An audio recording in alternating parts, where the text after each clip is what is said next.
Sound వస్తుంది వస్తుంది వస్తుంది లైవ్ స్టార్ట్ అయింది వంశీ వినపడుతుంది లైవ్ స్టార్ట్ అయింది నేను I'm about to start okay ఒక్క నిమిషం give me time.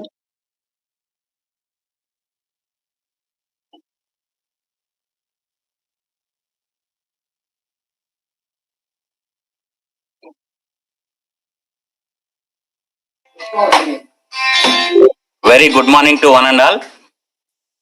Today we have a resource person, Mr. Vamshi Kumar, Assistant Professor in the Department of Science and Humanities from MVSR Engineering College and also Program Officer. So today his lecture is the current changes happening in the education system, that is National Education Policy 2020. So sir will educate us with the current what is happening in the National Education Policy and the changes happening in the National Education Policy 2020. Now I hand over the sessions to Mr. Vamshi. Vamshi sir, you can take over. Thank you, Vishnu. Thank you so much for the introduction. First of all, let me introduce myself again. Myself Vamshi Kumar, and working as Assistant Professor in MVSR Engineering College. And Vishnu, in case if it doesn't get audio clarity, doesn't get good clarity audio, please let me know. Vishnu, are you there? Vishnu?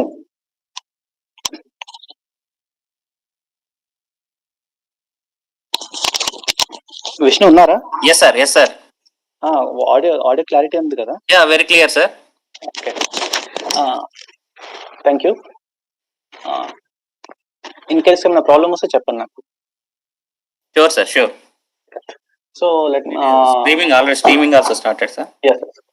So I'm working as an assistant professor in MVSR Engineering College. In addition to that, I also look after NCC. So I'm in charge officer of NCC age coding, and I wish to see first year students, Matrasi students in NCC. And before that, first of all, let me congratulate all the students who got into Matrasi Education Society. Okay? So we have two institutions, MVSR and Matrasi Engineering College. So I welcome you all. And before beginning the lecture, let me share my personal experience with you first. Okay, so it happened in my undergraduation stage. Okay, so I did my undergraduation from AV College Hyderabad, and after that I did my masters from NIT Warangal, and even I qualified GATE with my own preparation. Okay, I got some 900 rank, and I missed IIT by simple margin. Okay, and let me tell my own experience first, guys, because it is related to education. Let me share my personal experience with you. Okay, in second year of my undergraduation, so my undergraduation is mathematics, chemistry, and industrial chemistry. Okay, so I'm very good at mathematics, and I wish to do my masters in mathematics, and I wanted to be a mathematics teacher, not a chemistry teacher at that time. Okay, then in the second year of my undergraduation, what happened is we have chemistry exams followed by mathematics exam. Okay, and after writing chemistry exam, I felt that I'm going to fail in this chemistry test anyway. Okay, and nowhere if I pass in the examination, that will be 8th one dropout. Okay, and with that mood, I went to mathematics exam again. Okay, and even there, even in mathematics exam also, I read very poor. Okay, and I thought I will fail in mathematics also. So though I'm very interested in mathematics, but I didn't write very well. Didn't write well in that examination. Okay, and the main reason for is the chemistry exam. Okay, so first of all, I didn't prepare well for chemistry examination, and my basics are very poor in chemistry. Then after the examination, came to home, and after the examinations, I talked to my father. I said that definitely I'm going to fail in two subjects. One is chemistry, and because of chemistry, I didn't write mathematics very well because I was little depressed. So what to do? Ante my father ante I will one more thing, guys. I will use three languages, multi-language: English, Telugu, and Hindi. Okay, these are the languages I can speak very well. Okay, I will use three languages. And my father said that okay, you just focus on what your mistakes, then don't repeat the mistakes in the future in coming examination is said. Then in summer holidays, I sit in my home and I thinking about my past life. Okay, so first of all, I didn't prepare chemistry. Okay, the reason is I have put basics in chemistry there. Okay, so the main reason is the chemistry basics are not there. So, and I feel, I mean, at that time, I felt that the chemistry is a toughest subject. When it comes to organic chemistry, there is long chemical reactions. Even just looking at the reaction, I felt that, oh, this is something is happening to me like this. Okay. And in that summer holidays, I sit for completely, I worked for around 8 to 10 hours daily. And I'm focused on my chemistry basics there. Okay. And once I started preparing this chemistry, and I mean, I started loving chemistry there. Okay, and with that preparation, I decided that I should do my masters in chemistry, not in mathematics. Okay, then after that, I wrote IIT JAM examination. I got 230 rank there, and I missed IIT seat by just simple one rank. Up to 229, everyone got admission, and from 230, it is my rank. It is stopped. Okay, then I wrote NIT exam there, and I got admission into NIT Warangal. Okay, and I got distinction there. And after that, I wrote GATE with my own preparation, and I got GATE rank of 913. And I went to IIT Roorkee for PhD interview, and there also I miss PhD by simple one margin only. Okay, so I was in the waiting list. It is my number is one. If someone doesn't take admission, then I would have get the admission. So unfortunate thing is that everyone got took the admission there, and I came to home. That's it. Okay. So why I'm sharing this is whenever I talk to my students, they always say that this subject is very tough and I'm not able to focus on this subject. Actually, all the subjects are very easy. Okay, and the only problem is lack of preparation. Okay, so when you doesn't prepare well, then automatically everything will look very tougher. That's what happened to me in my graduation day. So I didn't prepare. I mean, actually, I didn't focus on chemistry, and I didn't prepare well for chemistry. That's why I thought that organic chemistry is very tough, and chemistry is tough, and nobody will do masters like this. Okay, so once I started my preparation, okay, with my full effort and with passion, then automatically I started loving chemistry, and I became a chemistry teacher. Okay, so once in advanced stage, I was about to fail in chemistry examination, and after that, I became a chemistry teacher now. Okay, so that's why I'm sharing my personal experiences. So no subject is easy, and no subject is tougher. Okay, only difference is the preparation.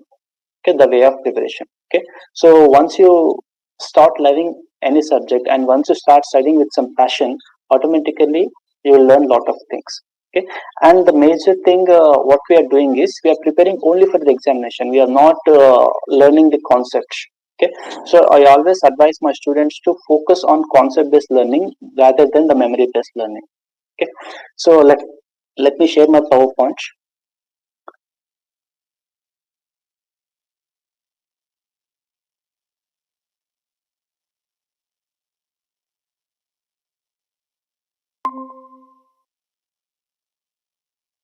Vishnu, is that my PowerPoint is visible?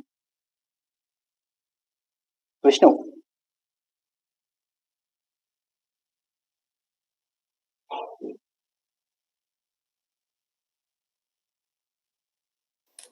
Sir, you can continue, sir. It is visible. Yeah, thank you.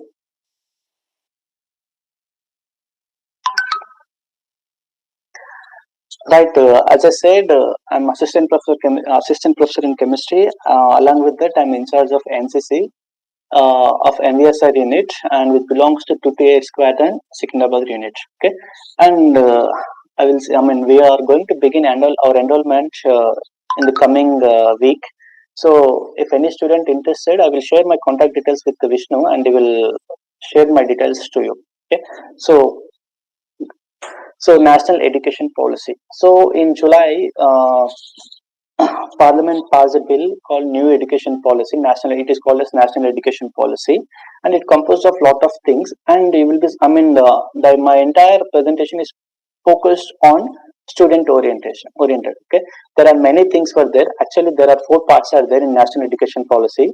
First, part 1 and part 2 is based on school education followed by higher education, and part 3 and part 4 are based on teacher education and college accreditation and everything. Okay, so I will limit my explanation to only first two parts: school education and higher education.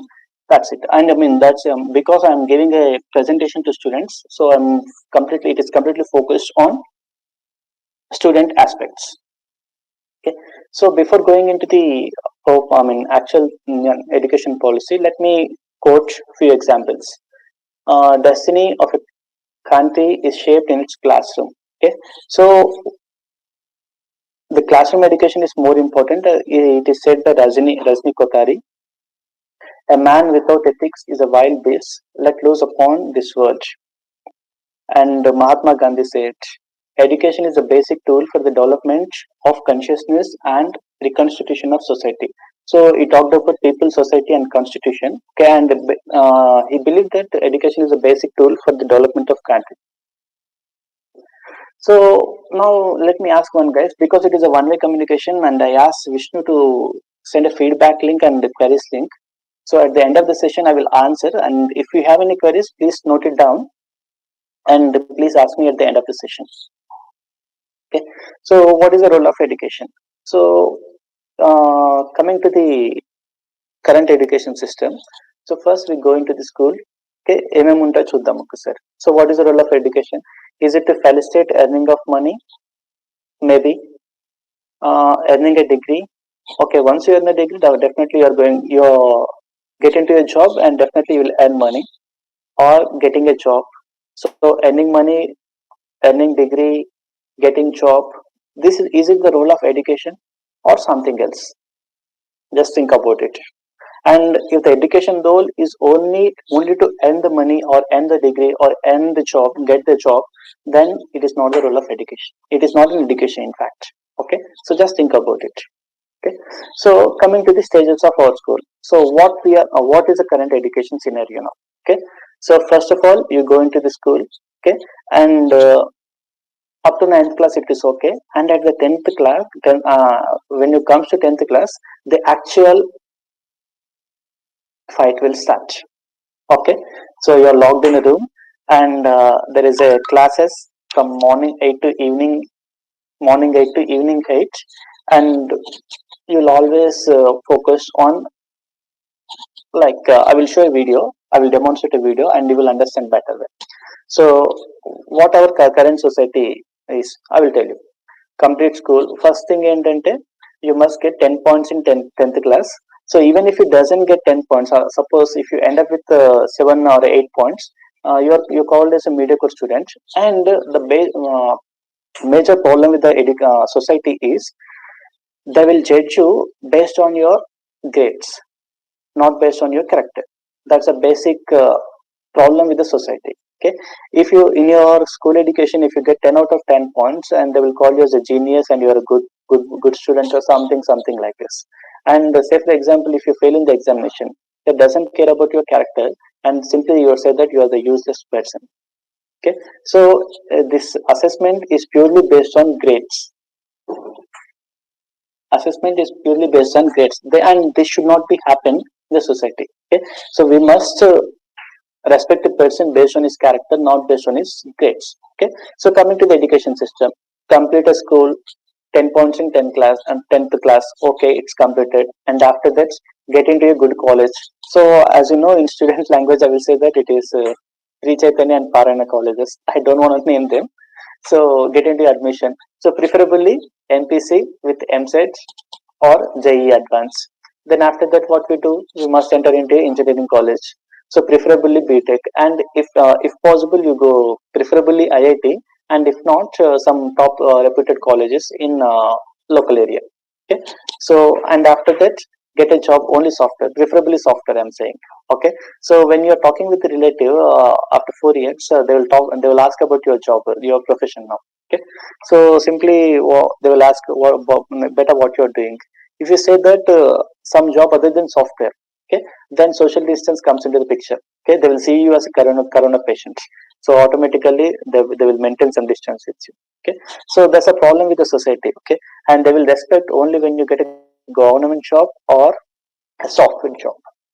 Okay, so this must change in the society, then only we can see a better India.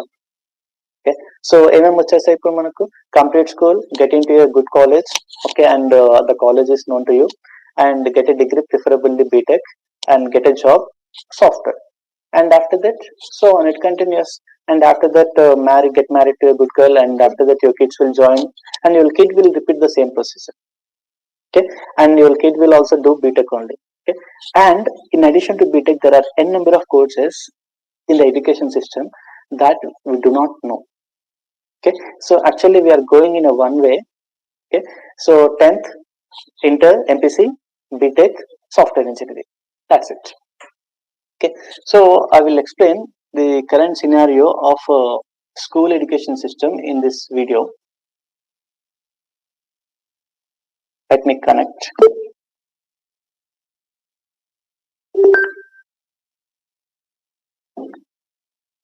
Yeah, it is connected. Just look at the video, guys.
Now, realization extending of the basic building calculation of the meaning of the extending of the right to repeat. Now, realization.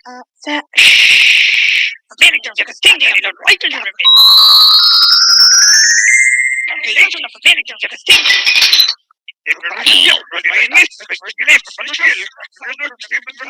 Right.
Vishnu, once.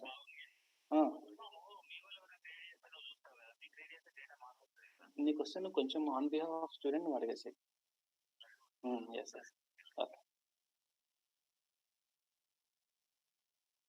Right, guys. Thank you so much. I'm back again. Okay. So hope you enjoyed that video. Okay. So in one video, he demonstrated the complete current scenario of education. Okay. So coming to the education system again, current education system again. Our education system is producing highly skilled job seekers without ensuring definite human conduct. Highly skilled, I also disagree with highly skilled. They're only job seekers, they are not job creators. Okay. So let me tell you guys, so what is happening in the society. In 2017, in Uttar Pradesh, there is a government notification for sweeper job in municipal corporation. Okay, and there are around 52,000 applications came, and out of which 40,000 application came from the BTech and MBA graduates, and it is a sweeper job, and there are, you can see the competition, and around 40,000 MBA and BTech graduates applied for that sweeper job. Okay, so we are producing graduates without any knowledge. Okay, it's like in doctor terms, I can say that it is operation success, but patient died. Okay, so that's the problem with current education system. Okay, so we are producing job seekers, and out of which some are getting jobs, and most of the graduates are, what is happening to the most of the graduates. So out of 100 students, only 2 or 3 are getting job, and then what happens to remaining 90%? Let me tell you. First, they're in a state of confusion. Okay, so after the graduation, what we need to do? They don't know, and the first person they remember is their intermediate college principal. Okay, at very beginning of your intermediate, you'll say that work hard for 2 years, your life going to settle. Okay, and it is not settled here; it is finished. Okay, he is in a state of confusion whether my life is settled or finished, like this. Okay, so, and this is the first one, and second one, they're living in opposition. So the major problem with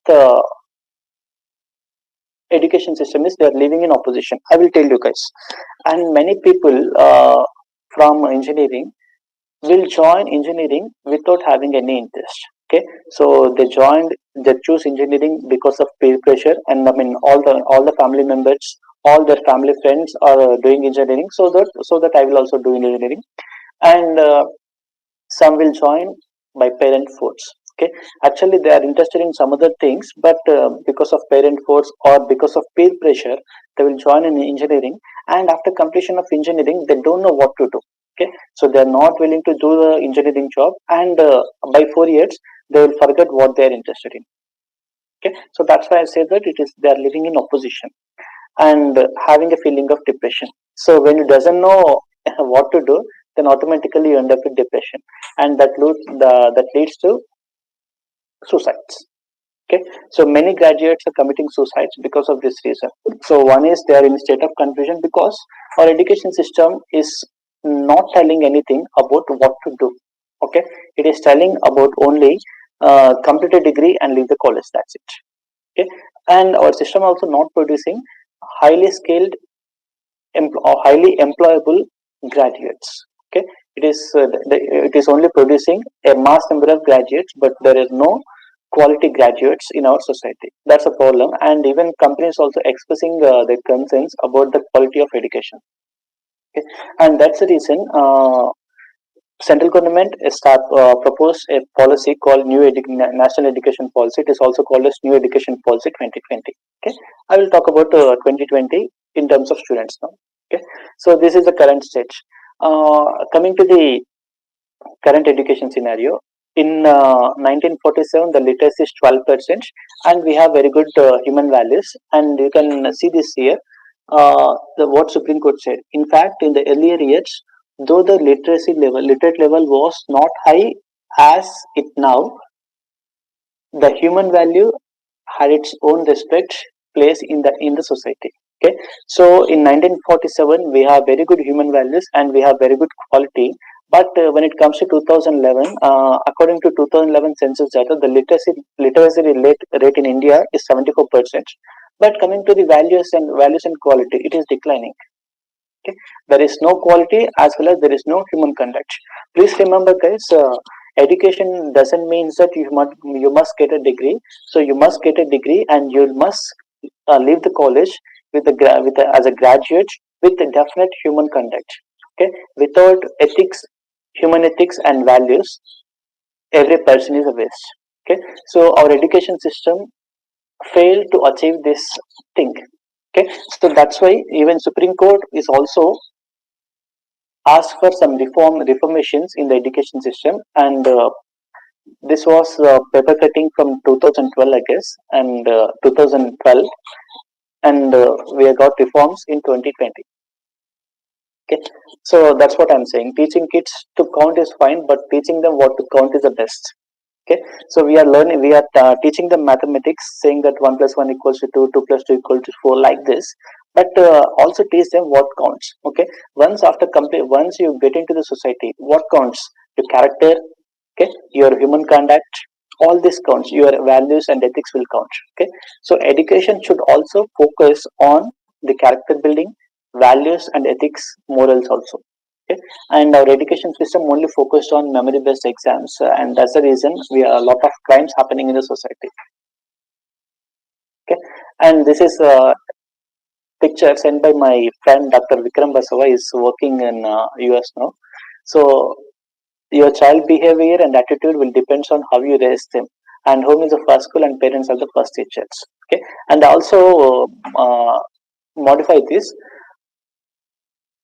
A student behavior and attitude will depends on how you teach them. Okay, so definitely teacher plays a vital role in any education system, and in fact the teachers are the pillars of any education system. Okay, so as a teacher we also should be a role model for you. Okay, so that's why I put this one: nature, sustainability, and sustainable development and society. In between nature and society, the classroom is there. Okay, so once we teach how to utilize the nature and how to behave in the society, that leads to sustainable development. Okay, and when we fail in this classroom in the middle part, automatically we exploit nature, and we exploit society, and there is no development, and there is only crimes happening and lot of pollution, because we are exploiting nature without knowing what to do. Okay, and let me brief the current education system with this one pic. So just look at the pic, and because it is a one-way communications, I will explain it. If it is not a one-way communication, I would have asked you people. Okay, so just look at the picture, and there is one mistake in this picture. Okay, it is a painting. So by looking at the painting, we simply say that four people are riding on the horse, and horse is in the air, it is jumping. Okay, and you observe the legs, horse legs. So both the legs, and front legs and back legs, are away from each other when they are jumping. Okay, so this is what our education system teaches us. Okay, it is not emphasized on the practicals, it is only focused on the theory. Okay, it is purely focused on the classroom, it doesn't teach talk about the practical. Okay, say for example guys, we are teaching something in the classroom, so we must explain them that what is the application of this topic outside the classroom, and where do we apply this concept, like this. So unknowingly we'll do lots of things without having any conceptual knowledge there. Okay, so the picture was clear, right? So four people are riding the horse, and horse is in the air while jumping. So look at the legs there, and both the legs, front legs and back legs, are away from each other. Now I will tell you the practical scenario. Now just observe it. Observe the horse while it is jumping, while it is in air, in fact. So when it is in air, both the legs are close to each other. Front and back legs are close to each other. So when it comes to picture, it is completely opposite. Okay, so this is what happening in the education system. Okay, without any practical knowledge, actually this is a paint.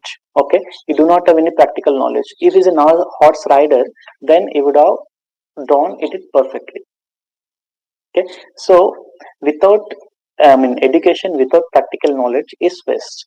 Okay, so that's why we always tell our students that focus on practicals more, then automatically you will gain lots of knowledge. This is the scenario. And one more question, and you can see this 3 T's were there, and out of 3 T's, one T has horizontal and vertical columns or equal length. Okay, so 3 T's are there, and out of which horizontal are the pink color one, horizontal blue color one, and vertical pink color bars are in equal length. Okay, so you choose the answer. Many people, when I asked this question, many people said that second and third are the correct answers. Okay, but look at the scenario now. Okay, when I raise this question, many people said that second and third are the correct answer, but when we go into the actual scenario, first one is the correct answer. Okay, so we must have some practical knowledge on theory, then automatically you will get knowledge. So that's a problem with our education system. It is mainly focused on memory based education, memory based exams, not focusing on quality, I mean to say concept oriented learning. Okay, now coming to the national education policy. So it was bill was passed in July 29th, I guess, July 29, 2020. And previously we have education policy which was enacted by Parliament in 1986. It is called as National Policy on Education. It is NPE, and after that, it was slightly modified in 1992. Okay, and after 1992, the only amendment made to old education policy is Right to Education Act, which was enacted by Parliament on August 19th. Okay, so it is right to education for all children. Okay, right to free education for all children. Okay, so only modification you can see, guys. It was proposed, it was implemented in 1986, and after that slightly modified in 1992, and after that there is no modification at all. So since 28 years we are following the same education system. Okay, so that's a problem with this education system. Say for example, we are using mobile phones now. We are into the wireless communications, but our education teaches us on wired communications. That's a problem with the education system. We are not updating ourselves with the current scenarios. Okay, so we must keep on changing the system every 5 years so that we will get good quality of education. So 1986, 1992, after for 6 years, it was more slightly modified, and after this there is no modification and only amendment made. Something is added again. That's it. It is Right to Education Act, and after that again there is nothing is happening. Right, and it is focused on access and equity of education. Okay, so access to education and equal to all. Okay, but it never talk about quality education. Now current education system is focused on access to quality education. They mention quality education, so I will tell you what is quality education in coming slides. So, and the design framework for school education system and higher education system. So I will talk about higher education system, and after that we have teacher education system is there, and that is not required for you people. It is required for teacher. Okay, so these are the 5 pillars of new education system: access, equity, affordability, accountability, and quality. Their main focus on quality, and they are focused on Indian ethos, ethics and human constitution values, equity, inclusion, and respect for diversity. Okay, so these are the main concepts of new education policy. So they are mainly focused on Indian traditional education. I will tell you why we should focus on Indian traditional education also. And after that, they are giving more importance to human values and constitution values. And after that, they are focusing on quality education, not quantity education. Okay. So with current education system, we are producing good quantity of engineers or good quantity of graduates, but not quality graduates. So the new education system is completely focused on quality but not quantity. It is focused on quality but not quantity.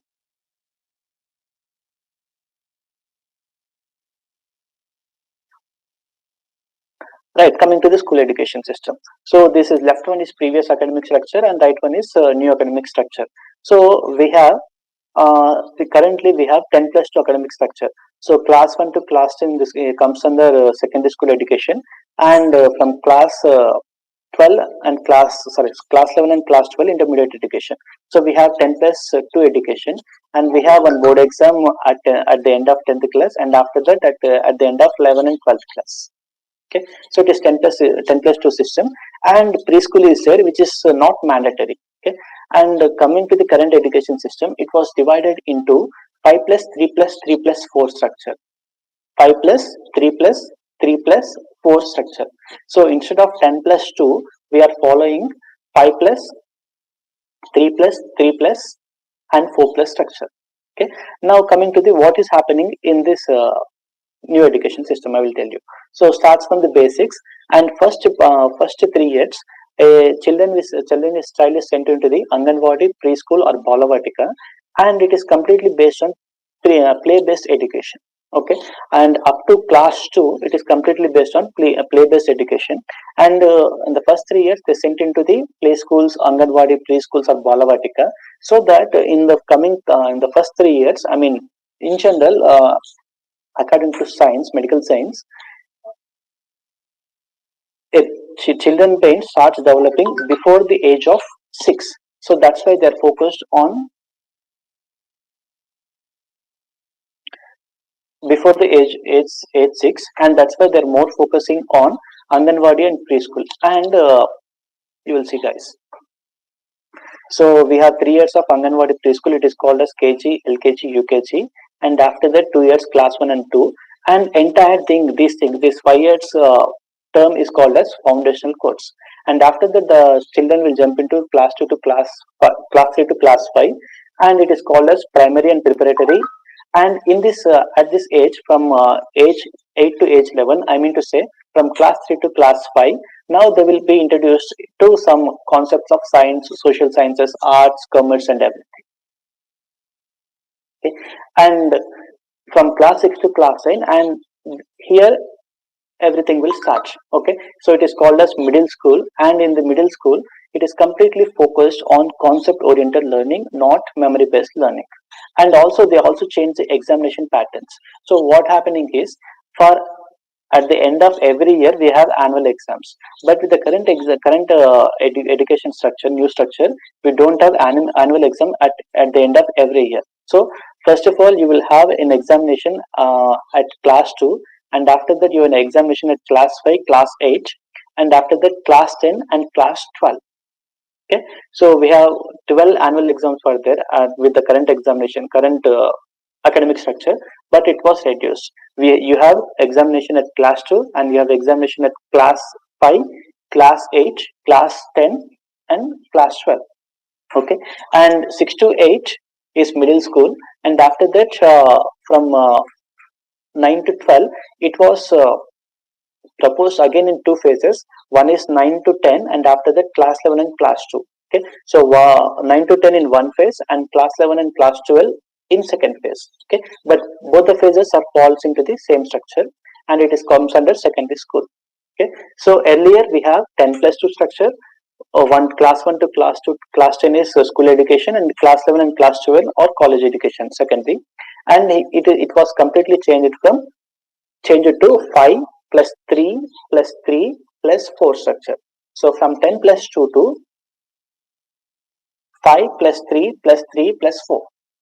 Okay, and if you notice, in current academic structure, the preschool is not mandatory, it is optional. Okay, so you can join in LKG, UKG, nursery, or else you can directly jump into the class 1. Okay, so this is what happening in the rural area. The children is directly admitted into the class 1.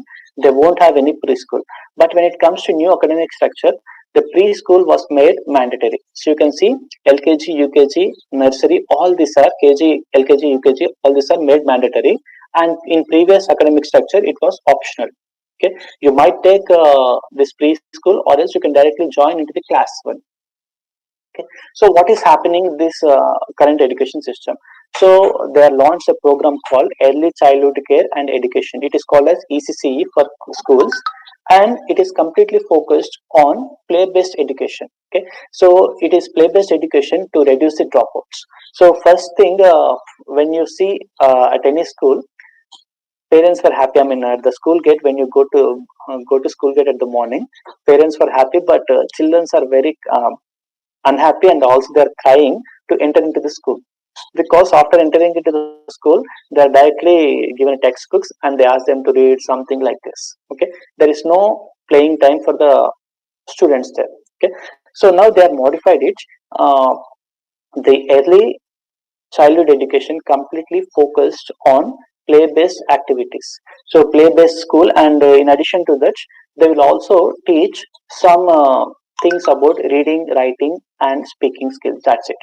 Apart from that, there is no science, there is no social or nothing else.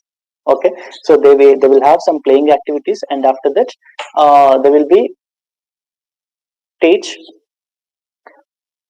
speaking, writing, and reading skill. That's it. Okay, and the main benefits of ECCE, I will tell you in point wise. So children less likely to drop out from school. The major problem with current education system is the dropouts are very high. I will tell you the current data. Up to 2019 stats, there is one thing is called GER, gross enrollment ratio. Gross enrollment ratio. Okay, if gross enrollment ratio reaches 100%, then our literacy rate will be 100. Okay, so first of all, we don't have enrollment ratio.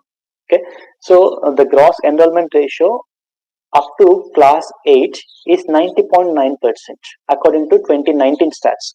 Okay, the GER up to class 8 is 90.9%, and up to class 9 and class 10 it was reduced to 74%. Okay, it was reduced to 74%, and after in 10th class, okay, after class 10 in intermediate, the GER, gross enrollment ratio, is reduced to 52%, which means that, say for example, 100 people are joining in class 1. Okay, when they came to 8th class, the strength become 90. Okay, when they move to 10th class, the strength was 74, and when they went to when they moved to intermediate, the strength was only 52. Okay, and it is up to intermediate only, and after intermediate we must enter into the graduation, so the graduation is very low. Okay, so the gross enrollment ratio for graduation is less than 40%, they said. Okay, so when gross enrollment ratio reaches 100, I mean when gross enrollment ratio at graduate level reaches 100, then automatically we can proudly say that our literacy rate is improved. Okay, so they are mainly focusing on gross enrollment ratio. Okay, so with the current education system, children are afraid of education, afraid of all these subjects. So that's why therefore they are focusing on some other things, so that we can reduce the dropouts. So that's the benefits now. Children are less likely to drop out schools, and reduction in behavioral issues and throughout the school journey. Okay, I will share one of my example. In graduation level, I used to teach some kids there. Okay, మా ఇంటి ముందు ఒక ఉండేది చిన్న పాప ఉండేది. ఉన్నప్పుడు ఏంటంటే షీఈస్ అరౌండ్ 6 years. నేను ఇంట్లో ఊరికే అలా చేస్తుందని ఏం చెప్పానంటే, అక్క వచ్చేసి వీడికి కొంచెం తనకు చెప్పానా కొంచెం చూస్తుండ అని చెప్పాను అన్నట్టు. సో అన్ని అవన్నీ నేర్పిస్తున్నాను, ఒకసారి చెప్పించేయాలని చెప్పి కొట్టాను అన్నమాట. చిన్నగా ఇట్లా కొట్టేసాను. కొట్టగానే ఇంకా ఏడ్చుకుంటూ వెళ్ళింది వాళ్ళ మమ్మీ దగ్గరికి. అండ్ మమ్మీ వచ్చేసింది, ఏమైంది ఇలా అంటే, ఇలా నేర్చుకోవట్లే అంటే, తను ఏం చెప్పాలి, నువ్వు మిస్టేక్ చేసావు కాబట్టి నిన్ను అన్నయ్య కొట్టాడు, టీచర్ పనిష్ చేశాడు, అండ్ ఇక్కడ నీ మిస్టేక్ ఉంది, so you must correct the mistake అని చెప్పాలి అక్కడ స్టూడెంట్స్ కి. Okay, but the thing happen in reverse manner. తను ఏమన్నంటే, అన్నయ్య కొట్టాడు నువ్వు కూడా అన్నయ్య కొట్టేసాయి అని చెప్పేసి. Okay, and from that day I stop teaching its. అమ్మాయిని రావద్దని చెప్పేస్తాను నేను అక్కడ. ఏంటంటే we must focus on behavioural aspects also. Okay, if a teacher punishes you, okay, you must focus on your mistake and not on reverse thing, opposite thing. Okay, so parents, I mean there is a role of parents as well as teachers in this. Okay, so that's why this current education system is focused on character development, and behavioral aspect of any student. Okay, so the first benefit is children less likely to drop out of schools, and second one is reduction in behavioral issues throughout the school journey, and one improvement in social skills of the children. Okay, so once his behavior is good, automatically he is very good in social also. I mean, beg your pardon, social means in society also. Okay, and after that, improved enrollment, dropout ఉందంటే enrollment ఉందంటే, and better learning outcome in later grades, and larger attention span, and overall better retention of information. Okay, so our retention span lies only up to the examination. Okay, once examination is finished, we forgot what we read previously. Okay, that is what happening with the memory based education system. Okay, when you learn the concept, automatically you will learn to know everything. I will tell you one example, guys. Hope you are able to see this mobile phone here. Okay, this mobile phone is there, I'm holding it. So for example, if I leave the mobile here, okay, if I drop the mobile, automatically it falls on the earth. Okay, so I'm sitting in MVSR engineering college. Say for example, I'm leaving this mobile and it's going to drop on earth. Okay, and I will go to New Delhi, capital of India, and I will drop mobile there. Automatically it will fall on earth. I will go to Kashmir, I will drop my mobile, it falls. And I will go to USA, I will drop my mobile, it falls. Okay, so here we must understand that I always tell my students that you must think logically, and after that you must find the scientific reason for that thing is happen. Okay, so I ask my student, so I'm leaving my mobile and it is going to fall on earth. So why it is falling on earth? He said that the gravitational force of earth is 9.8 something something. That's why it is falling on the things. Okay, and say for example, when you take Fourier gauge, you will also know that if I leave the mobile, or if I leave some object, automatically it's going to fall down. Okay, so we must understand the relation between object and earth. Okay, so actually it is falling on the earth because of the relation between this object and the earth. Okay, so this is the logical thinking. Okay, so the mobile is falling down because there is a relation between earth and the object. That's why it is falling down and it is attracted by earth. So why it is attracting means you must give a scientific reason. Okay, so first think logically, then give a scientific reason. Okay, so when I raise the question why it is falling down, the earth gravitation force of earth is 9.8. That is not the correct answer. Okay, there is no logic in it. There is only science, and which you remembered from your school. That's it. Okay, and you never know what is gravitational force, why it is 9.10, why it is why not 10, why not 12 like this. Okay, so that's a problem with the education system. It is not focused on concept, it is only focused on memory. Okay, so you must by heart the things that gravitational force of earth is 9.8, it will attract, that's it. Okay, so now coming to the school education again, and from class 6 to class 8, we have some integrated vocational education in the classroom, which means that there is a bagless period in every year around from 8 to 10 days. Okay, and in this bagless period, all the students are exposed to some vocational trainings like carpentry, gardening, artists, and some other etc things. Okay, so in each and every year there is a bagless periods from class 6 to class 8, and even the government wants to extend up to class 12 also. Okay, so and many people, and after new education policies enacted, when you see Twitter, many people quoted that reject NEP standard on Twitter. Okay, so they said that this bagless period will promote child labor. Okay, so it is not correct answer, guys. It is not promoting child labor.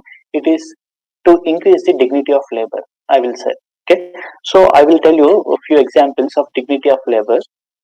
uh, the society will respect you only if you're in a government employee, or you're a software engineer. Okay, there is a special respect for you if you're a government employee or a software engineer. And even if you teach at that teaching ఇంకా అంతేనా ఇంకా ఉందా అంటారు. Okay, or else if you are working in a municipality, then automatically they will talk to you in a different manner. Say for example, when some person comes to your home, is a government employee, you will talk with some respect. is a software. You will talk with some respect, and you come to know that he is a municipal sweeper. Pakkanel అని చెప్పేస్తాను అట్లా. Okay, so the major problem with our society is dignity of labor. Okay, so we respect people based on their occupation, their profession. Okay, not irrespective of occupation or profession, we must respect each and every person. Okay, our education system is not promoting these kind of issues. It is not addressing these kind of issues. Okay, so and that's why they are keeping a bagless period, so that all the children will exposed to some vocational training, and their dignity of labor also increases. And I will tell you one more example also. Many people will go to abroad for doing MS, and what they do after going there, they will do some part-time jobs like in restaurants or petrol pumps. Can they do the same job in India? So you're working, you're a graduate student, and for part-time income, can you work in a petrol pump or any hotel as a server? No. Answer is big no, because the dignity of labor comes into the picture. So in abroad, in US and Europe countries, every person is respected irrespective of his profession. Okay, but in India, only few professions are respected, and the remaining are, they think that only few professions are good and remaining are worst. Okay, so that's a problem with the society. And why society become like this means it is because of education system.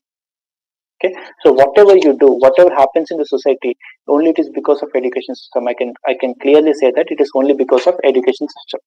Okay, so once we change all the things in system, automatically the society will change. Okay, so here the bagless period is encouraged to promote dignity of labor.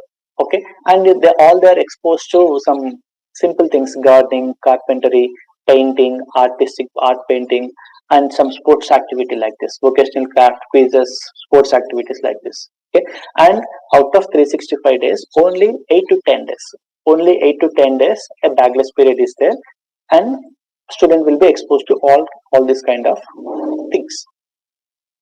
Okay, now and after that, the current education system is focused on Indian knowledge system. Okay, and many people in Twitter commented that the education system is saffronized. Saffronized means it is completely Hindu kind of education system. Okay, actually it is not a Hindu kind of education system. I will tell you one thing, guys. When you go to Germany, when you talk about Germany is a hub for top education institutions. Okay, and many people wanted to do their masters in Germany. Okay, and it is very tough also getting into getting into the admission. Okay, so here, guys, what is happening in Germany? Okay, I will tell you. In Germany, education, it is completely focused on their culture first, the culture. Okay, so what they are good at, they will teach their children that what they're good at and what their ancestors are good at. Okay, but coming to the Indian education system, it never talks about our ancestors and as well as our culture. Okay, it is completely ignored our ancestors and culture. Okay, I will quote one example of Professor Jaishankar. Okay, he will called as father of Telangana, Telangana Jatipita antaru, Professor Jaishankar. I heard his speech at one time. Okay, he said that if you do not know about your past, you cannot understand your future. If you do not know about your past, you cannot understand your future. అంటే తెలుగులో ఏం చెప్పారంటే, నీ చరిత్ర ఏందో తెలియకపోతే నీ భవిష్యత్ ఏందో అర్థం కాదని చెప్పారు. Okay, and I will tell you one example. Whenever Indian cricket team or Indian sports team plays against England, and if India team beats England, we always feel happy, because that we know that Britishers are ruled for 200 years, and you, me, and or any of your college never took part in the freedom fight, or we never know what has happened in the freedom fight. Okay, so only the history books we read about freedom fights there. But we come to, because of these history books, we came to know that Britishers are ruled for 200 years, and they tortured us, they killed us, they burned us like this and everything. Okay, so that's why we always have some that emotion when India plays against England. Okay, so when India win against Indian, we always feel, and emotionally we say that we are proud, we feel proud. Okay, that's because we came to know the history. Okay, say for example, all these things are hidden, nothing is known. So we talked about India, and no one is ruled, manakem telidu. Okay, everything is hidden, and we see England as a normal country only. Okay, so that's why we must respect our ancestors and our culture. Okay, and current education system failed to achieve these things. Okay, it never talk about the Indian education system. Okay, and I will give few examples also. Okay, so here knowledge of India will include knowledge from ancient India and its contribution to modern India and its success and challenges, and a clear sense of India's future aspirations with with regard to education, health, environment, and etc. Okay, elements are incorporated in an accurate and scientific manner throughout the school curriculum wherever relevant, and focus on Indian languages, and focuses on Indian culture and heritage, and focuses on Indian ancient technology, and it is slightly modified to modern educations. Okay, and I will tell you a few examples. When you talk about Indian ancient science, there is a book called Charaka Samhita, and in that book he wrote all kinds of surgeries. Okay, how to do eye surgery and how to do heart surgery and everything. Okay, and even that period around 1200 years ago, he did heart operations. And when you notice, eye surgeons, okay, eye surgeons in USA, they will use a different kind of tools for eye surgery, and that was described in Charaka Samhita. Okay, the tool already designed for the tool was designed as books, and that is used by American doctors. Okay, so 1200 years ago, Charaka is wrote a book called Charaka Samhita, and he designs tool for eye operations also, and that are currently in 2020 they are used by American doctors. Okay, so this is the main lot of things were there in a Indian education system, but we are not using it, and actually we are not taught about all these things. Okay, so we always thought about some Akbar Birbal, something like this. Okay, and they never talk about our ancient Indian culture. Okay, so once they talk about culture, automatically we come to know what is happening in the society. Okay, so I will tell you one more example in Telugu. I will better, if possible, I'll talk in Telugu now for this example. What happened? Okay, so ఒక ఏమైందంటే ఒక పూజారి ఉండేవాడు, అతను prayer చేసేవాడు. This example shared by my teacher once in college. ఒక పూజారి ఉండేవాడు, అతను పూజ చేసేవాడు అంటే రోజు పూజ చేసేవాడు. అండ్ ఆ పూజారికి ఇద్దరు కిడ్స్ ఉన్నారు, and every day when is offering prayers to the God, they use to observe him. అతను పూజ చేసే టైంలో ఏం చేస్తే క్లియర్ గా అబ్జర్వ్ చేసేవాళ్ళు. So in addition to kids, అతను ఒక పిల్లిని కూడా పెంచుకునేవాడు అన్నట్టు పూజారి. సో ఎవ్రీ ఫ్రైడే పూజ చేసేవాడు. పూజ చేసే టైంలో ఏమైందంటే ఈ పిల్లి మొత్తం అతని చుట్టూ అటు ఇటు తిరిగి అక్కడక్కడ తిరిగి it is creating lot of disturbances. And ఇతను థింక్ చేస్తాడు ఏం చేస్తే బాగుంటుందని చెప్పేసి ఈ బాట్ వన్ బుట్ట. ఆ బుట్టలో ఏం చేస్తాడంటే పూజ చేసే టైంలో పూజ టైంలో ఆ పిల్లిని బుట్టలో పెట్టేస్తాడు. అండ్ ఈ టూ కిడ్స్ ఫాదర్ ని అబ్జర్వ్ చేసేవాళ్ళు. సో పూజ చేసే టైంలో ఏం చేస్తారంటే పిల్లిని బుట్టలో పెట్టేస్తాడు. Okay, and after few years పూజారి is passed away as well as this cat. Okay, పూజారి చనిపోయారు అండ్ క్యాట్ కూడా చనిపోయింది. సో వీళ్ళు కూడా ఫ్రైడే రాగానే పూజ చేయాలి. అప్పుడు ఏం చేస్తారంటే they went to market, they bought one బుట్ట as well as one cat, and పూజ చేసే టైంలో ఏం చేస్తారంటే క్యాట్ ను బుట్టలో పెట్టేస్తున్నారు.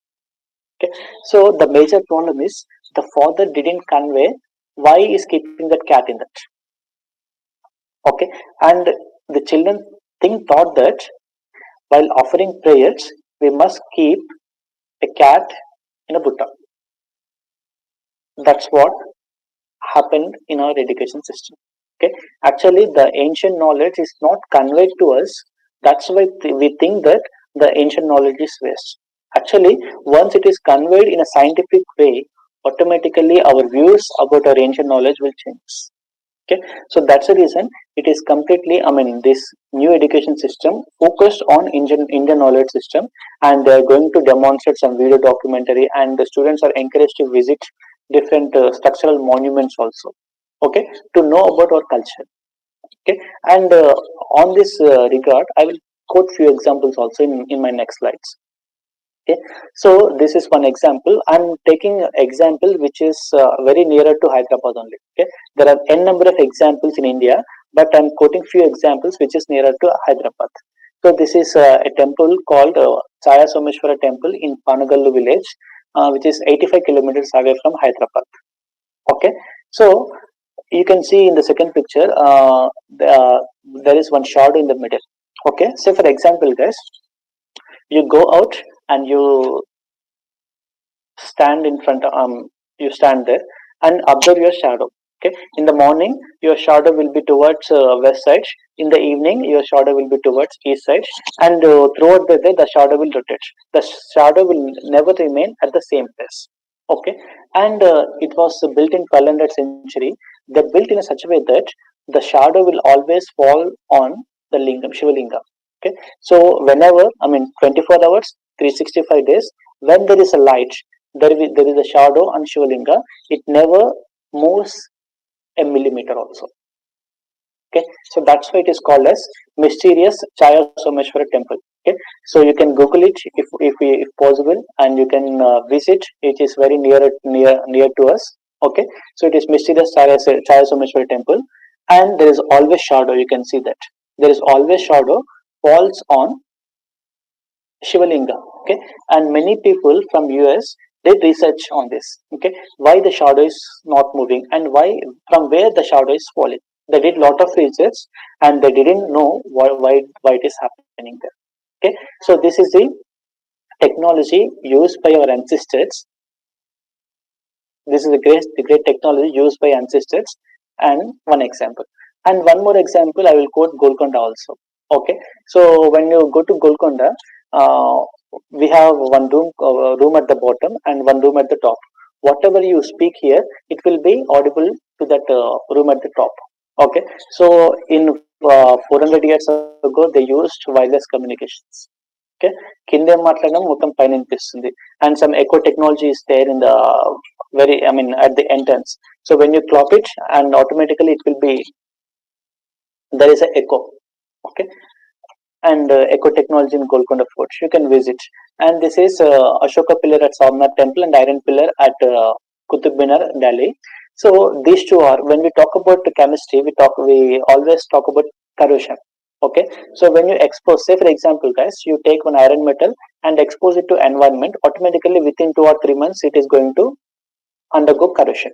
Okay, there is a rust formation takes place on this metal. Okay, and when you see this Ashoka pillar and Ashoka symbol on the top, as well as iron pillar at Qutub Minar, Delhi, okay, they are exposed to environment for hundreds of years.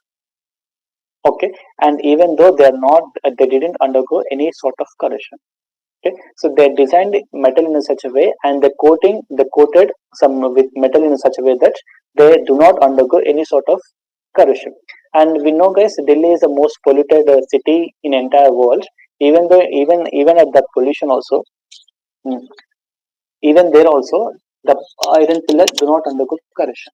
Okay, so this is not taught to us.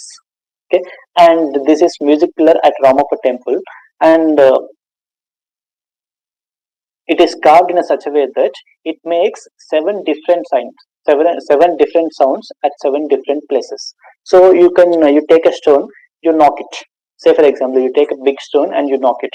Wherever you knock, it doesn't make noise. First thing, the stone doesn't make noise, and you take another stone and you hit the stone, and it will create some noise. But wherever you hit, you will get same kind of noise. Okay, this music pillar carved in a such a way that it will make 7 different kinds of noises. Okay, so that is Sari Gama Padani. So we have Saptaswaras, and it will make different for 7 different noises. It indicates that Sari Gama Padani. When you knock in a proper manner, you will come to know Sari Gama Padani style of system. Okay, so this is the music pillar at Ramappa temple. It is very nearer to Warangal. Okay, you can visit. Okay, and Warangal Thousand Pillar Temple and Ramappa Temple. All these are good examples of Indian architecture. Okay, so hundreds years ago, they built very good temples, and they are still at good conditions. And when you see one example, Purana Pool is there. I mean, the bridge is there. it was built 100 years, 400 years ago. Still, it is in very good conditions, and we see some bridges even under construction also they are falling down.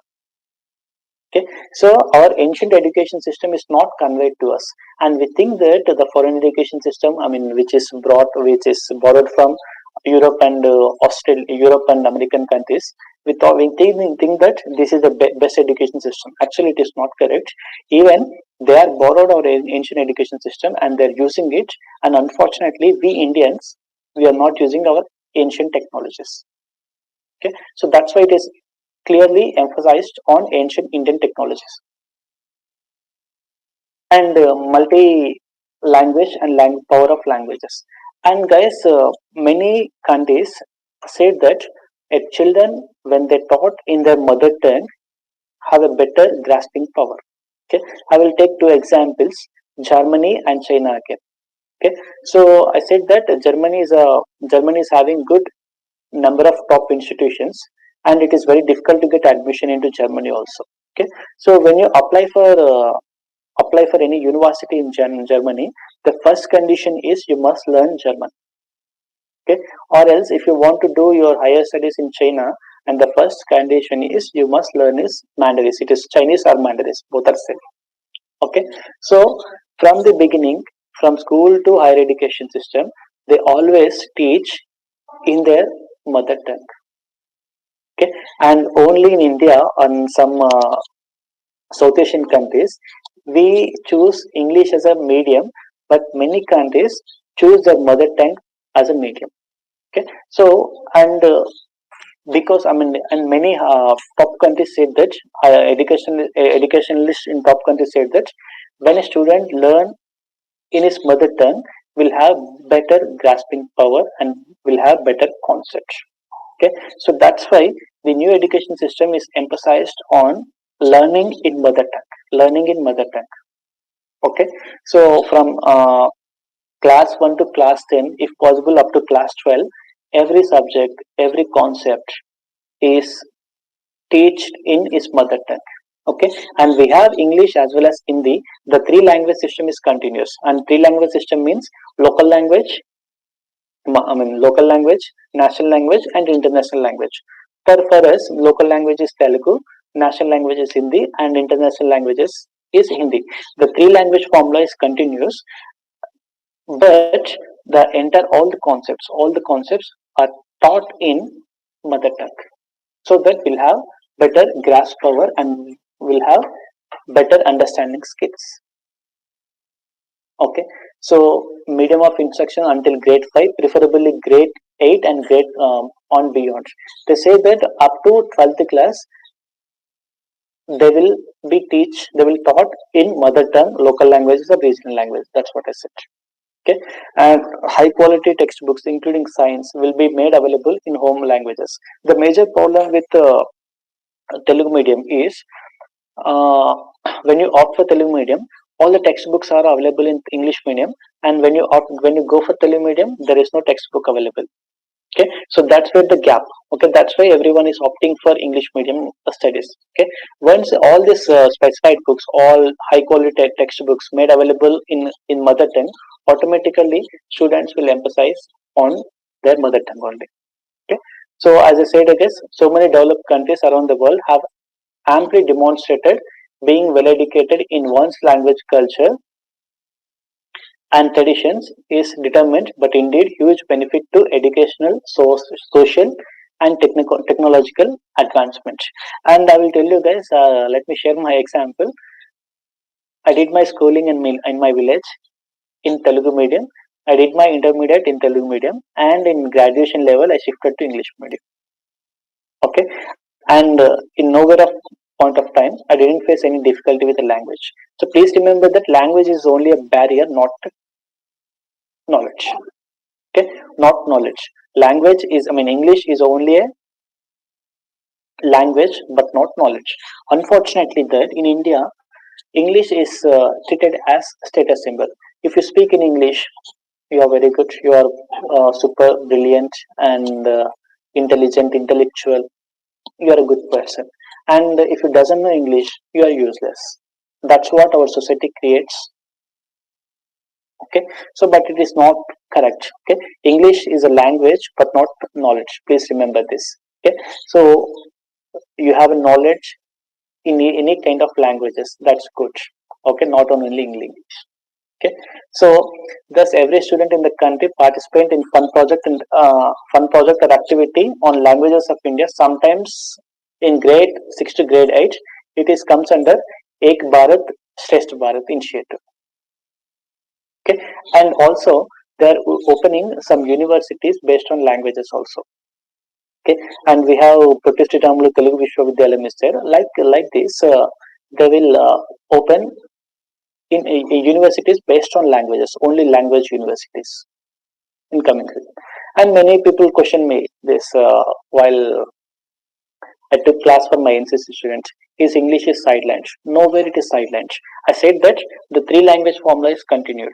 Three language formula is continued. Local language, national language, and international language is continued. Okay, but only thing is all scientific concepts are taught in mother tongue, not in English. That's the thing.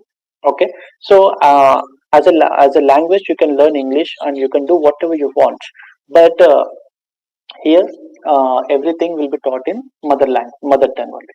Okay, and many people said that it is English is sideline, but it is not sideline. You can learn English also. Okay, no one is stopping you to learn English. That's it. Okay, and one more thing, one more advantages of this education system is, I will tell you guys few examples. It is more flexible. Okay, the education system is more flexible. I will tell you why it is flexible. Okay, so in intermediate we have groups called MPC, BPC, MEC, CAC, etc., etc. Okay, so actually I'm taking MPC. Okay, you people are took MPC as your stream in intermediate, and many people doesn't have any interest in physics or chemistry or sometimes mathematics. So say for example, one student is there, he is very much interested in physics and chemistry, not in mathematics, and one other student is there, he is interested in physics and mathematics, not in chemistry. Okay, so without having any interest, he is reading all these things, is studying all these things. It is not flexible. Actually, I can say that when you go to any restaurant, you order for buffet. Okay, so the buffet menu is like this. So you have 5 to 6 items in buffet one, and some another 5 to 6 items in buffet two. Okay, so in buffet one, what is happening? Uh, Only one item you liked is there in the buffet two, and the rest all items are in buffet one. In buffet two. Okay, so you like only one item in buffet one, and you like remaining items in buffet two. Okay, so if you ask the hotel manager to change the buffet, he will never change. Okay, actually you are paying the money and you are eating it, but you are not eating according to your choice. Okay, so you are eating according to the what is given by the hotel management. Okay, so actually I'm paying, say for example, I will go to restaurant, so I will see the buffet menu. Okay, so there are many items which I do not like. Okay, and there are many items which I like are in other buffet. Okay, so there are 10 items are there, out of which 5 I like and 5 I dislike, and in the buffet too there are 10 items are there, 5 I like and 5 I dislike. Okay, if I ask you to club this 5 I like from the buffet one and 5 I like in this buffet two and make it as 10 and create a new buffet, they will not agree. Okay, so we are paying the money, but we are eating according to the choice of the hotel, but not our choice. Okay, so that's the same thing happening in the education system. Okay, so we are studying, we are paying the fees, we are studying, but we are not studying according to our choice. We are studying what is given by the university or system. That's it. Okay, so MPC is there. I don't like mathematics, I won't study mathematics, I will take physics, chemistry, and some other stream. Okay, that is not given by the current education system. Okay, so we will give only few courses: MPC, BPC, CEC, MEC. You choose whatever you want. Okay, so what I need is, I want combination of chemistry, mathematics, commerce. It is not available. Or I want to study this. It is not available. So this is not. It is completely not flexible education system. In current education system, there is no stream separation. There is no stream separation. You can choose whatever you want. You can choose whatever you want. So I'm studying in mathematics. I want commerce too. Okay, I will add commerce. I want chemistry too. I will add chemistry. I will make a new course. So my course composed of mathematics, chemistry, commerce, not physics. There is no physics. Okay, some person is there. He do not like mathematics and chemistry. What he will do? He will take physics, commerce, and economics. Is according to his choice. Okay, it is completely flexible. Okay, and one more thing, guys. Assessment. Coming to the assessment in the school education system, till now we have teacher assessment, but there is no student self assessment. Okay, so teacher will assess you based on your grades. So what they will do in intermediate, based on your grades, they will make different sections. So the section one composed of all the top good people, I mean they according to them, and last section composed of all the useless people according to them. Okay, so based on grades they will separate you, and based on grades they will assess you also, even the teachers as well as your parents and the society. Okay, so assessment is there, but they assess you based on the grades, but there is no assessment based on the character and behavioral aspects. That's a problem. Okay, now coming to the assessment based on grades only. So who will assess you? Only teacher will assess you. So you write the exam, you wrote the exam, and the teacher will assign marks based on your performance there, and they will give some grades. And after that, is there any self assessment, or can you assess your friends based on the paper what you write like this? Okay, there is no assessment, but this new education policy will enable the assessment, own assessment, as well as you can assess your friends also. Okay, based on your exam you wrote like this. Okay, it is more flexible. I would say it is more flexible. As I said, that you can choose whatever you want. Okay, and you need not to go with what university gives you, or what the board will gives you. There is no MPC, there is no MEC, there is no BPC. You can choose whatever you want. You can make whatever combination you want with this flexible new education system. That's a big advantage for students. Okay, so they can learn whatever they want. That's the thing. Okay, so I'm doing engineering, so I will choose economics as my optional subject. I will write that. I will write economics, I mean economics exams also like this.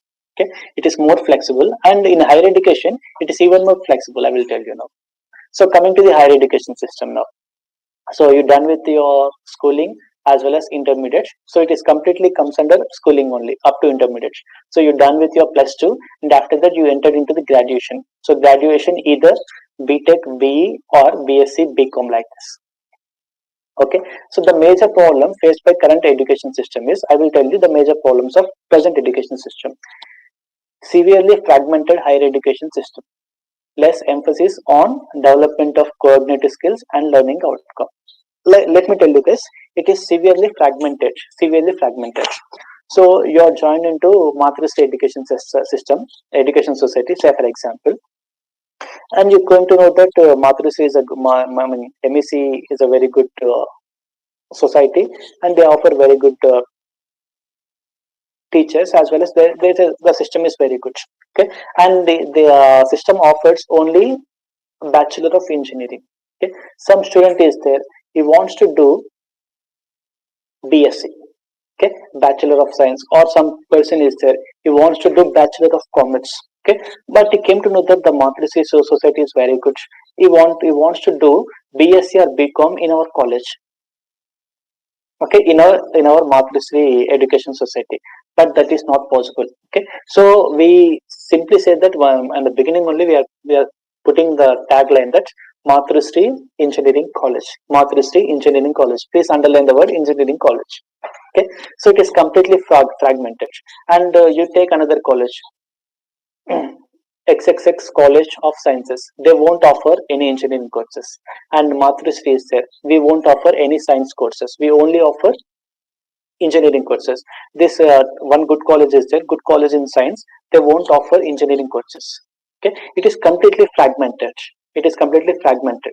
That's the reason we are not finding very good colleges. Okay, so Mathurasri is a very good engineering college. If they offer BSc and BCom, then what happens? Many people will join based on the brand like this. Okay, so it is completely fragmented, and in the new education system, all the institutions must offer multidisciplinary courses. Okay, there is no engineering college in future. It is like Mathuristry educational institutions. Say for example, Mathuristry educational institutions, they are going to offer engineering, all kinds of educations, engineering, BSc, BCom, and everything like this. Okay, so there won't be any fragmentation, and there won't be any separation between the streams in coming future with current new education policy. And one disadvantage of current education system is it is severely fragmented and rigid separation between the disciplines. Okay, rigid separation between the disciplines. Just now I said that it is not flexible. Okay, so I'm a BSc undergrad student. So composed of mathematics, chemistry, and industrial chemistry. Say for example, I was interested in economics or commerce. I wanted to learn commerce also, but my system do not allow me to do that things. Do not allow me to learn commerce or economics with the current education system. So you're joined into the BSc, with specialization chemistry, mathematics. So you must study mathematics and chemistry only. So you're not supposed to jump into the other stream. Okay, so that's a problem with the separation, rigid separation. So all these are separated in a three-way manner. So arts, science, and humanities. So arts వచ్చినప్పుడు ఏమవుతుందంటే BA, literature, and everything will comes under arts, and in science, physics, chemistry, mathematics, and engineering, technology, all this comes under science part. And last one is humanity, English language, English, and business management, all this comes under humanities. Okay, all these are, there is a clear separation between the streams. Okay, so a engineering student cannot jump into the BSc, or he cannot learn some subject from BSc, or he cannot learn a subject from MBA, something like this. And the MBA graduate, he was interested in technology. Say for example, C language is there. Okay, one MBA graduate is there, and he wanted to learn C language, and he wanted to get some certification. Okay, so he cannot jump into that stream. Okay, so all the streams are completely separated, and there is no interlink between the streams. First thing, colleges are fragmented, clear fragmentation between the colleges, and after that, clear fragmentation between the disciplines also. Okay, and next one, limited teacher and institutional autonomy. I will tell you this example, guys. In engineering, many of my students complain that I will teach chemistry. Okay, I will teach chemistry to one particular section. I do not set the question paper to them. I do not correct the papers at the end exam. Okay, so I'm teaching, but I'm not setting the paper. Okay, I'm not setting the paper as well as I'm not correcting the paper. Someone else is correcting and he is giving the grade. Okay, so in this case, who will assess the student better? So I will assess the student better, but assessment is completely based on other persons.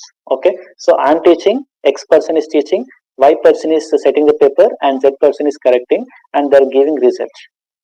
Okay, so there is no teacher as well as institutional autonomy. Okay, so and according to new education policy, every institution must go for autonomous by 2030. Okay, so there is no affiliated college by 2030. Every institution must go for either autonomous, or they can be called as deemed to be university, because they are offering all kinds of courses. Okay, and say for example, if I teach, if I set the paper, and if I correct the paper, I can assess my students better way. Okay, so I can see that what they are writing and how they are writing, and I can talk to them, and I can tell their mistakes so that they can improve themselves in future, like this. Okay, and lesser emphasis on research at most universities and colleges. So in fourth year you will do project. So in fact, you don't do any project, you will buy project from some Xerox center, like this. Okay, and there is no research at all. First thing, with current education system, there is no practical oriented learning. Okay, so once you adopt to practical oriented learning, automatically you will focus on research. Okay, so our system do not focus on research. That's why I say that at the beginning, first complete school, complete intermediate, complete graduation, then join into the job. Okay, so your system do not says that you must do research in that particular area. So a person is there, he did his graduation in mechanical engineering, and he will do job in software. Okay, so for example, if the education is practical oriented and research based, automatically with this interest, he might jump into the some other stream. I mean, a stream which is related to mechanical engineering, like this. Okay, and suboptimal governance and leadership of higher education institutions. HEI stands for Higher Education Institutions. An effective regulatory system, large affiliated universities resulting in low standards of undergraduate education. So that's what I said at the beginning. When there is a notification for sweeper post in municipal corporation in Uttar Pradesh, 40,000 applications from BTech and MBA graduates, because the standards of the students is very poor. That's why they applied for that kind of jobs. Okay, and it is a fault of education system, not the fault of students. So coming to the new education visions of new education policy, so these are the drawbacks of current education system in at higher education level, and these are the policies of new education system.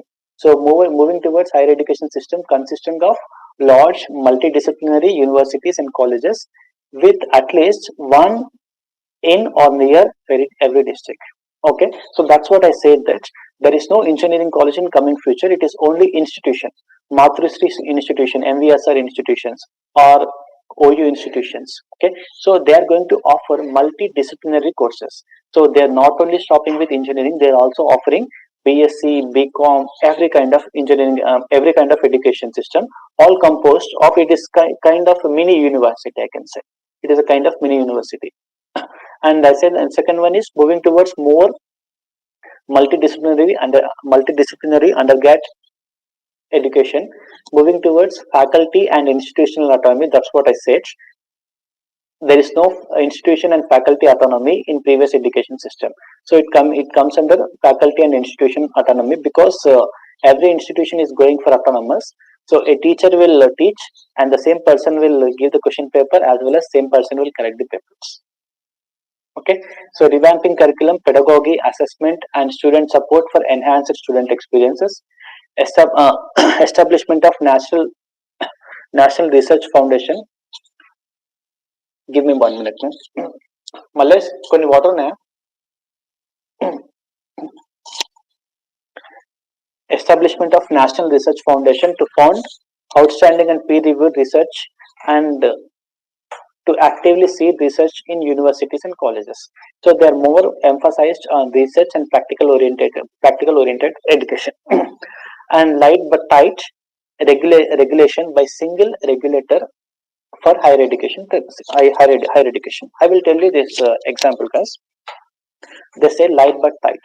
So let me take my college as an example. Okay. So one engineering college is there. It is regulated by many different autonomous bodies.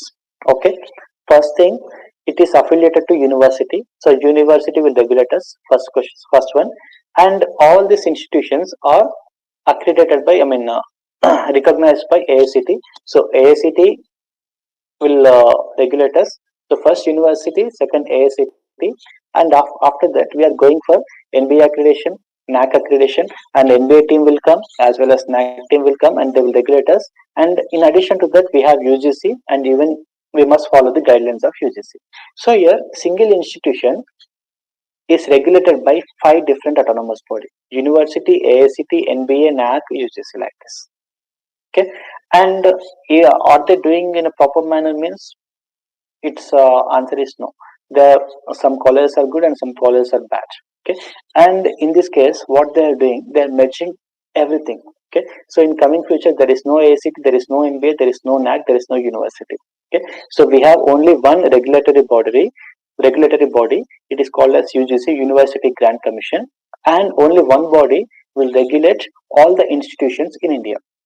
That's why they said that light but tight.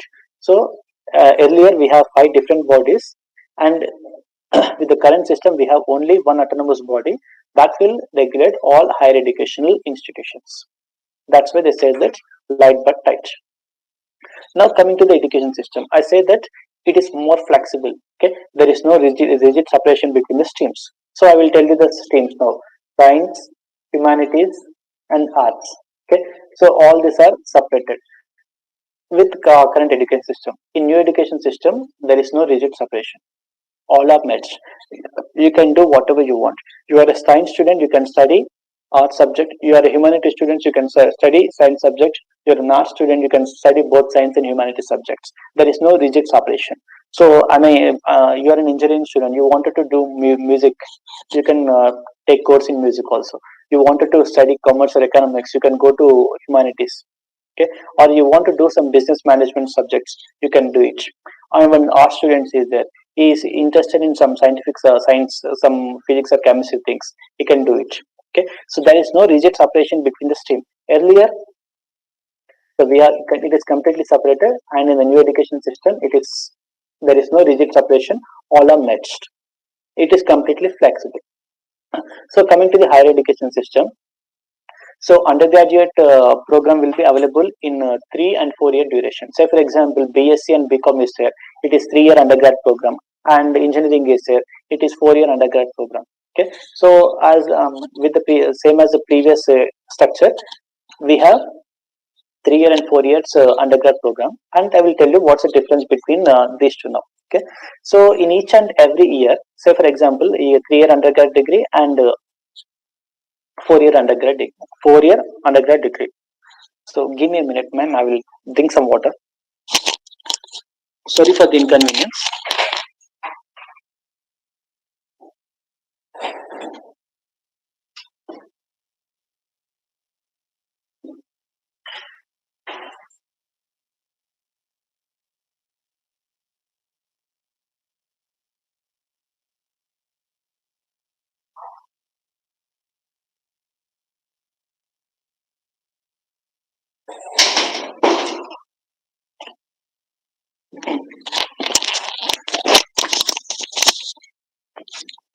Thank you so much. I'm back again.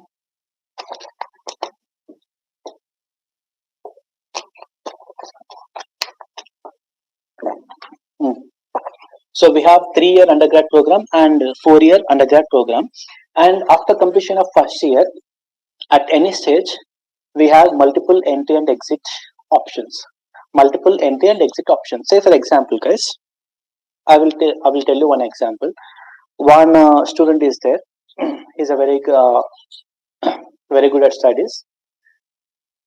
He did 2 years of engineering. 2 years of engineering, and after that, due to financial problem or family problems, he left the college. Okay, so he left the engineering in midway. Okay, and after 10 years or something, he wants to complete his engineering. Okay, actually, he completed 2 years of course, and if he can complete another 2 years, he will get degree there. Okay, but with the current education system, he already completed 2 years, but they won't consider this 2 years. Okay, so in order to get a degree, he must start from fresh first year. Okay, there is no multiple entry and exit option is there, or else one undergrad student, BSc student is there. He completed 1 year of BSc there, and he cleared all the subjects, and he think that he wants to do engineering. Okay, and if he get, I mean, but our system doesn't allow him to join in engineering. Okay, what he do? He is supposed to write MCET or JEE, and again he should start from first year again. So 1 year is wasted. So they won't consider this 1 year of education which he did in a 3 year undergrad program. Okay, so in this one, it is completely flexible as such, and after first year, there is multiple entry and exit option is there. Say for example, in the first case, I said that he quit his engineering in second year, and after that, after 10 years, he wants to do his engineering. Okay, he doesn't have any certificate because he is a dropout. Okay, and he quit his engineering even though he cleared all the subjects till second year, and he quit engineering and because of family and financial problems. And after 10 years, he wants to complete his undergrad program, and university doesn't allow him, and as well as our education system doesn't allow him. And if he wants to get a degree, he start from the first stage. So first year, second year, third year, fourth year, he has to complete 4 years, then only will get another 4 years, then only will get a certificate. Okay, and here what happens is, after first year you can exit. Okay, after few years you can directly join in second year, you can exit again. After 1 year you can directly join in third year, you can exit again, and after 1 year you can join in fourth year also. Okay, it is completely flexible, and we with the multiple end-to-end exit options. And what happens with it? Okay, say for example, if you complete 1 year of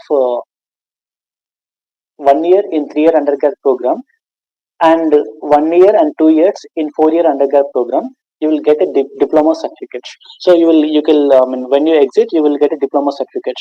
One certificate is there, and when you want to continue studies after few years, you put the diploma certificate and you continue from second years. There is no fresh start in this current education system. And if you quit after second year or third year and fourth year, 4 year undergrad program, you will get advanced diploma certificates. When you complete 3 years in 3 year program and 4 year in 4 year undergrad program, you will get proper degree. So it is divided multiple exit and entry options. So diploma, advanced diploma, and proper degree.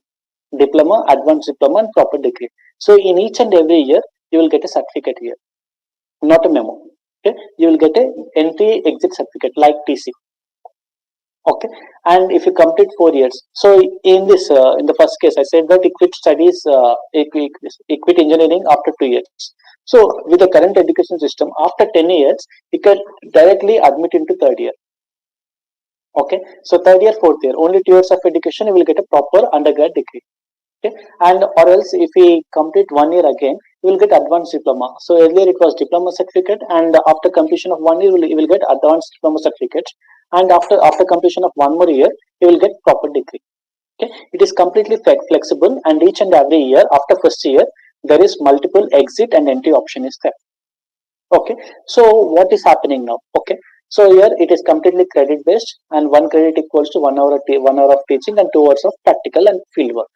Okay, so I will tell you guys, so what is happening exactly in this. Okay, so here you open a bank account. Okay, say for example you open a bank account, you deposit 1,000 rupees today. Okay, after 1 year you deposit 10,000. After another year you deposit another 20,000. So total 1 year deposited today. After 1 year 10,000. After 2 years you deposited 20,000. So your bank balance should be 1 plus 10 plus 20, 31,000.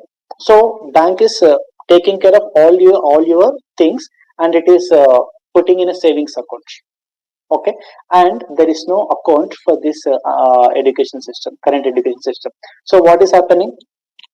uh, in order to get proper degree, we need minimum of 160 credits. Minimum of 160 credits, I'm saying. Okay, so for example I did 80 credits in the first term, and after 10 years I will do another 80 credits. So 80 plus 80 will become 160. I will get proper degree based on this new education policy. But with current education system, 80 is there. I completed 80 credits in first 2 years. After that I quit my studies, and after 10 years when I want to join in engineering, these 80 credits are vanished. Okay, again I have to start from zero. Say for example, imagine that your bank after 2 years, they say that whatever deposited before 2 years is zero. It is taken by the bank. It is zero, and you have to deposit a fresh 20,000 account, and at the end your account balance will be 20,000 only, not 31,000. Then nobody will go to bank. Okay, so the same thing happened. The same thing should happen with education system also.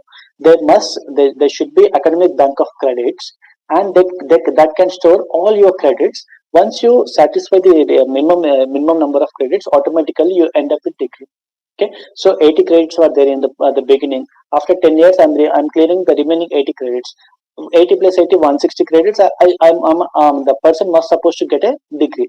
This is possible with new education system. That's why I say that it is completely very flexible. Okay, so I said that academic bank of credits. So one more thing. So what I will do now, I will do my first year at X college. Okay, I think that the college is not good. I will move to some other college. I will do my second year in some other college. So it is now what is happening. Mathras is OU affiliated, and some colleges there it is JNT affiliated. I cannot move from OU affiliation to JNT affiliation. I need to take lot of permissions, and this grades also not counted there. And I am supposed to write a fresh exams at that college. Okay, so in with the new education policy, this is made very flexible and easier. Okay, so there is academic bank of credits just like your bank account. So it will take all your credits into your account. So I have some credits in college one. In college to have credits, college six, like this six colleges are there, and I did it 1 year in each college. So I have six credits from six colleges. All this comes into your academic bank of credits, and based on the credit score you'll get degree, just like what is called your CIBIL score. So CIBIL score ఏం చేస్తాం మనం చేసిన CIBIL score will increases based on your transactions. Say for example, if I apply for any car loan or housing loan, they will take your CIBIL score first, CIBIL score into consideration. So based on CIBIL score you will get good amount of loan there. Okay, so same as CIBIL score, we have academic bank of credits.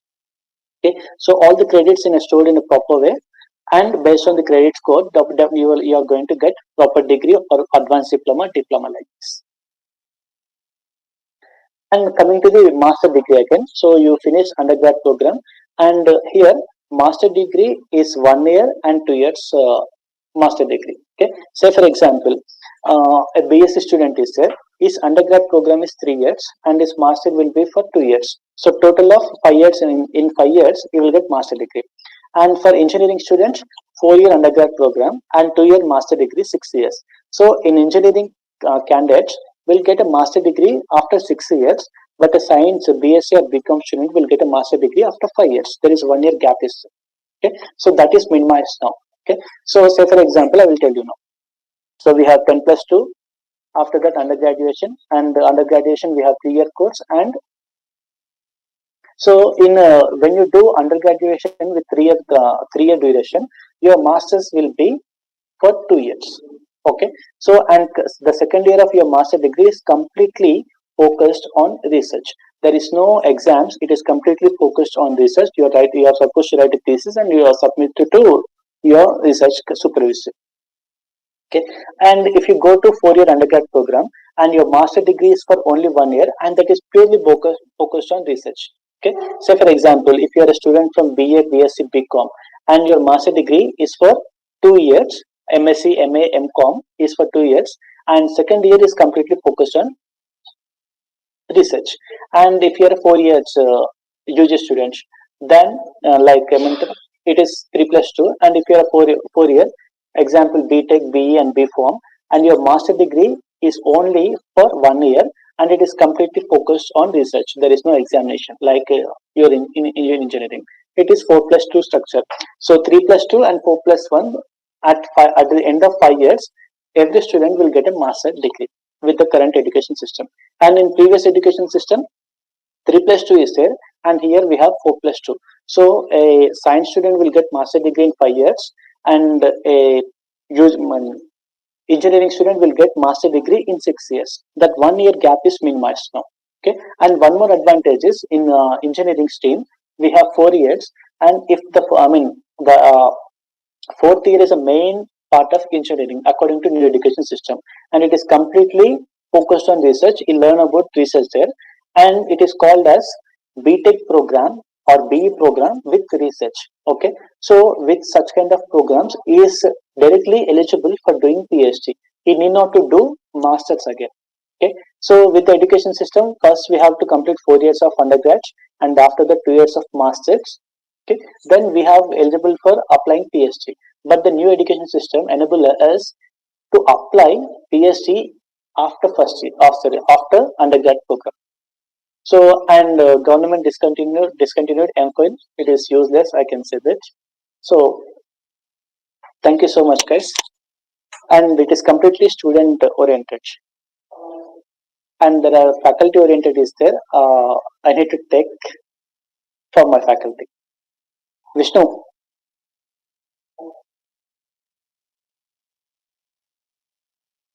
Vishnu.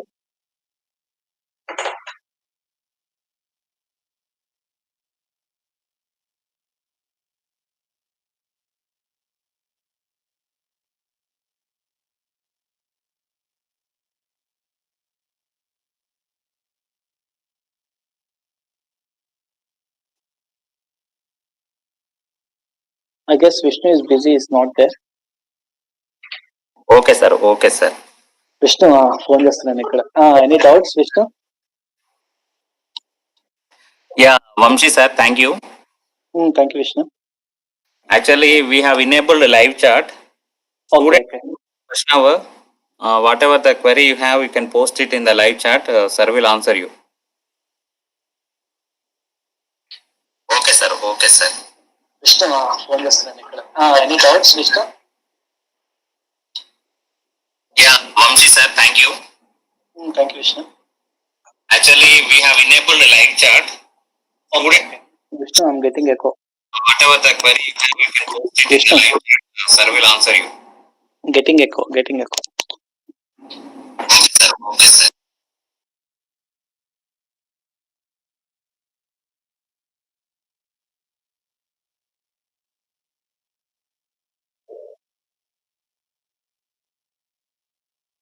Vishnu, I'm getting echo. Whatever the query you have.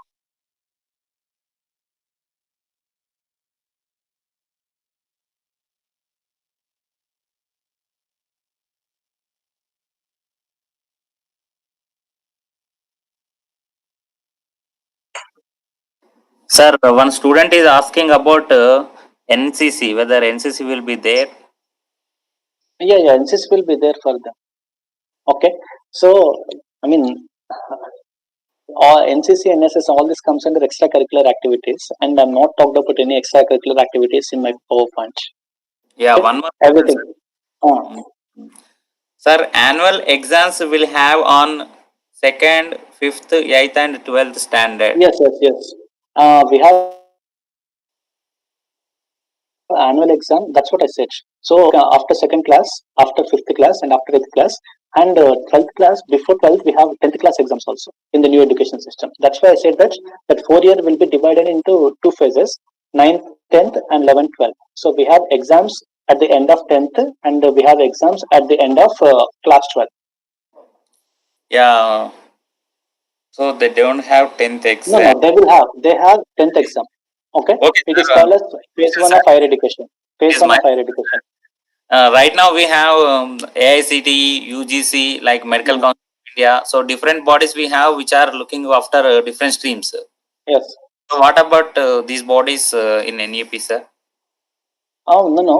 We have bodies. That's what I said in my PowerPoint. That we have, say for example, we have falls under science stream, science education, physical sciences, engineering stream.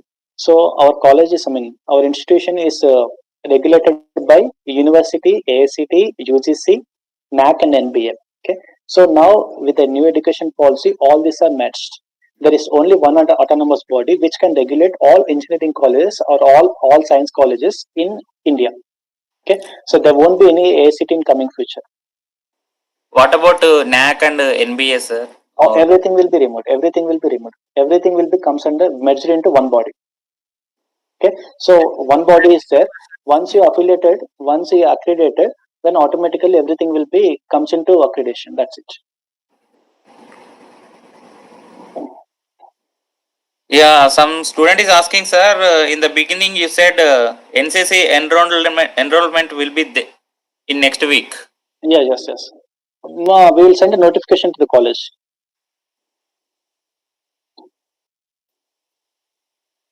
Yeah, but what has the new education system for schools have got to do? Okay. Let me tell you. With the old system. Yes.